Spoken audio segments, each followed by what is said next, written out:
আসসালামু আলাইকুম। সকাল সকাল খামারের উদ্দেশ্যে চলে এসেছি। তো খামারের মধ্যে এসে প্রথমে আমরা আমাদের কবুতরের ঘরটা খুলে দেই। আর আমাদের কবুতর এইখানে একটা কবুতর আছে, তো বাকি যে কবুতর যেটা ছিল ওইটা এখন বর্তমানে ঘরের মধ্যে নেই, ওইটা উড়াল দিয়ে চলে গিয়েছে গতকালকে, আর ওইটা ঘরের মধ্যে ফিরে আসে নাই। আর আমাদের কবুতরগুলো এই 2-3 দিন থেকে অনেকটা বাজে আচরণ করতেছে, যেরকম একটা ঘরের মধ্যে থাকলে অন্যটা ঘরের মধ্যে থাকে না, ওইটা যখন উড়ে যায় ওইটা আর পরবর্তীতে ওইটার ওই দিন আর খবরই থাকে না, রাত্রেও ওইটা ঘরের মধ্যে আসে না, পরের দিন ওইটা ঘরের মধ্যে আসে। তো পরের দিন যখন ওইটা ঘরের মধ্যে আসে তখন ঘরের মধ্যে যেটা ছিল ওইটাও চলে যায়, পরবর্তীতে ওইটা ওই দিন আসে না, পরবর্তীতে ওইটা আসে পরের দিন। তো এরকম ভাবে আর কি কবুতরগুলো একটা আসে একটা চলে যায়, এরকম ভাবে চলতেছে। তো যাই হোক, পরবর্তীতে আমরা আমাদের মুরগির ঘরের মধ্যে আসি। তো মুরগির ঘরের মধ্যে এসে মুরগিকে দেখলাম, তো মুরগিটা মাশাআল্লাহ অনেকটা ভালো ছিল। পরবর্তীতে মুরগির খাবারের পাত্রের মধ্যে খাবার শেষ হয়ে গিয়েছিল, তো মুরগির খাবারের পাত্রের মধ্যে কিছু খাবার দিয়ে দেই। তো খাবারগুলা দেওয়ার পরে মুরগি খাবারগুলা খেয়েছে। তো যাই হোক, পরবর্তীতে আমরা আমাদের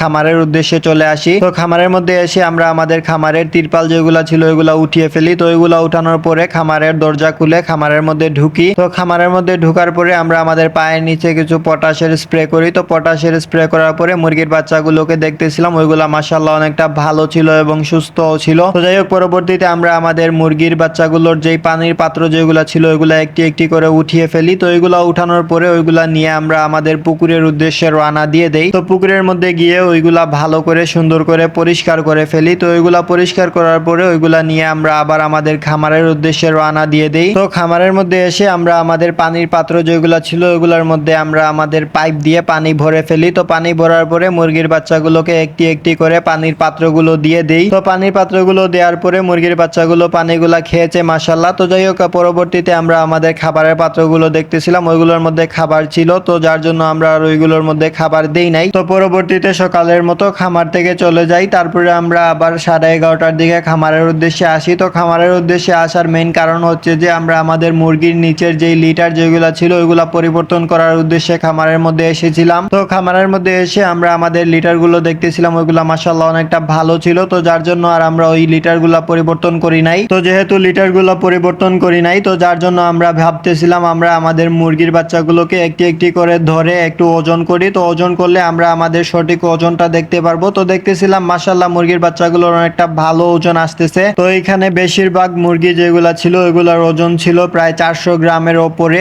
আর যে কয়েকটা মুরগ ছিল ওইখানে প্রায় 500 গ্রামেরও উপরে ছিল মুরগিগুলোর ওজন। তো মাশাআল্লাহ অনেকটা ভালো ওজন এসেছে। আর এখন বর্তমানে আমাদের মুরগিগুলোর বয়স চলতেছে 19 দিন। তো 19 দিন অনুযায়ী মুরগিগুলোর অনেকটা ভালো ওজন এসেছে মাশাআল্লাহ। আর আজকে আমরা আমাদের মুরগিগুলোকে 3 নাম্বার ভ্যাকসিন করব। তো 3 নাম্বার ভ্যাকসিনটা 19 দিন বয়সে করতে হয়, তো যার জন্য আজকে আমরা রাত্রে মুরগির বাচ্চাগুলোর ভ্যাকসিন করব। তো যাই হোক, পরবর্তীতে আমরা আমাদের মুরগির বাচ্চাগুলোর ওজন দেখে অনেকটা ভালো লাগলো। তারপরে আমরা আমাদের মুরগির বাচ্চাগুলোর জন্য আমাদের ঘরের মধ্যে যেই একটু জায়গা ছিল, যেই জায়গার মধ্যে আমরা আমাদের খাবারগুলো রাখতাম মুরগির, তো ওই জায়গাটা পরিষ্কার করে ওইখানে আমরা কিছু লিটার ফেলে ওই জায়গাটার মধ্যে আমরা লিটার সুন্দর করে বিছিয়ে দেব। তো বিছিয়ে দেওয়ার পরে মুরগির বাচ্চাগুলোকে ওই সাইডেও ছেড়ে দিব, যেহেতু আমাদের এইখানে বর্তমানে মুরগির সংখ্যা অনেকটা বেশি, আর মুরগিগুলো যেহেতু আস্তে আস্তে অনেকটা বড় হচ্ছে, তো যার জন্য ওদের অনেকটা জায়গা লাগবে। তো যেহেতু ওদের জায়গা লাগবে, তো যার জন্য আমরা আমাদের ঘরের যেই জায়গাটুকু আমরা খাবারের বস্তা রাখতাম, তো ওই জায়গাটার মধ্যেও মুরগিগুলোকে ছেড়ে দিয়েছি। তো দেখতে দেখতে আমাদের ওই জায়গাটা কমপ্লিট হয়ে যায়, করার পরে আমরা মুরগিগুলোকে সম্পূর্ণ ঘরের মধ্যে ছেড়ে দিই। আর এইদিকে আমরা আমাদের মুরগির যেগুলো অসুস্থ ছিল ওইগুলাই আমাদের অনেকটা জায়গা রেখে দিয়েছে, তো যার জন্য আমাদের মুরগিগুলো অনেকটা রাখতে কষ্ট হচ্ছিল। তো যাই হোক, এখন দেখতে দেখতে আলহামদুলিল্লাহ আমাদের সম্পূর্ণ ঘরের মধ্যে মুরগিগুলা ছেড়ে দিয়েছি। তো তারপরে আমরা আমাদের পুরনো যেই তুষ লিটারগুলা ছিল ওইগুলো আমরা নাড়াচাড়া করে দিয়ে দিই। তো এগুলা নাড়াচাড়া করার পরে আমরা খামার থেকে চলে যাই। পরবর্তীতে আমরা দুপুরে খামারের উদ্দেশ্যে চলে আসি। তো খামারের মধ্যে এসে প্রথমে আমরা আমাদের মুরগির বাচ্চাগুলোকে দেখতেছিলাম, ওইগুলা মাশাআল্লাহ অনেকটা ভালো ছিল। তো পরবর্তীতে আমরা মুরগির বাচ্চাগুলোর যে পানির পাত্র যেগুলো ছিল ওইগুলা একটি একটি করে উঠিয়ে ফেলি। তো ওইগুলা উঠানোর পরে ওইগুলা নিয়ে আমি পুকুরের উদ্দেশ্যে রওনা দিয়ে দেই। তো পুকুরের মধ্যে গিয়ে ওইগুলা ভালো করে সুন্দর করে পরিষ্কার করি। তো ওইগুলা পরিষ্কার করার পরে ওইগুলা নিয়ে আমরা আমাদের পাইপের কাছে নিয়ে যাই। তো পাইপের ওখানে নিয়ে যাওয়ার পরে ওইগুলোর মধ্যে পানি ভরে ফেলি। তো পানি ভরার পরে মুরগির বাচ্চাগুলোকে একটি একটি করে পানির পাত্রগুলো দিয়ে দিই। তো যাই হোক, পানির পাত্রগুলো দেওয়ার পরে মুরগির বাচ্চাগুলো পানিগুলা খেয়েছে। পরবর্তীতে আমরা আমাদের মুরগির বাচ্চাগুলোর খাবারের পাত্রের মধ্যে কিছু খাবার দিয়ে দেই। তো খাবার দেওয়ার পরে আমরা আমাদের খামার থেকে চলে যাই। তো যাই হোক, আজকের ভিডিও এতটুকু। আপনারা সবাই আমাদের জন্য দোয়া করবেন, আমাদের খামারের জন্য দোয়া করবেন। আল্লাহ তাআলা যেন আমাদের খামারে এবং আমাদের এই ব্যবসা ব্যবসায় বারাকা দান করেন আর আমাদের যেই মুরগিগুলো অসুস্থ আছে ওগুলাকেও সুস্থ করে দেন। আপনারা সবাই দোয়া করবেন। আসসালামু আলাইকুম ওয়া রাহমাতুল্লাহি ওয়া বারাকাতুহু।